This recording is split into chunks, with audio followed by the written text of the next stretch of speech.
Hey, we spent all this time learning how stars, galaxies, and planets like Earth were built. It was a painstaking, beautiful process of accretion and gravity. But here's the cold, hard truth of the cosmos: everything dies.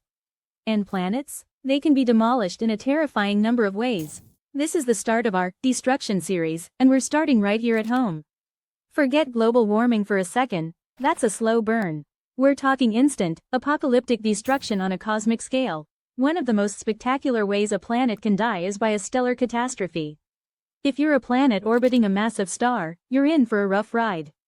When those giant stars run out of fuel, they don't just fade, they detonate in a supernova. This explosion unleashes a flood of radiation and energetic particles called a kill shot that can instantly sterilize or even vaporize entire worlds, leaving nothing but scorched rock or superheated gas. But even if you orbit a nice, polite, medium-sized star like our Sun, you're not safe forever. In about 5 billion years, the Sun will run out of hydrogen in its core and balloon into a red giant. It will expand so hugely that its outer layers will engulf and incinerate the inner planets, Mercury, Venus, and yes, Earth. We will be slowly cooked, swallowed, and vaporized in the Sun's dying atmosphere. That's a slow, agonizing death.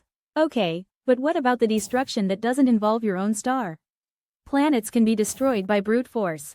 Imagine two planetary embryos or two fully formed planets colliding. It happens, and it's thought to be how our moon formed when an object the size of Mars smashed into the early Earth. A collision massive enough can shatter a planet into a belt of debris, or melt its surface into a magma ocean that never cools down. And finally, you can simply be ejected. If a giant planet like Jupiter gravitationally slingshots past you, or if two stars pass too close to your system, the immense gravitational chaos can literally fling your planet out of the system. You end up as a frozen rogue planet, wandering the cold, dark void between the galaxies forever. Not exactly destroyed, but certainly rendered uninhabitable. So, whether it's the slow, fiery embrace of a dying sun, a sudden supernova blast, or a brutal game of cosmic billiards, every world has a terrifying expiration date. Pretty wild, right? Let me know in the comments if you want to know about our next level of destruction: how stars die.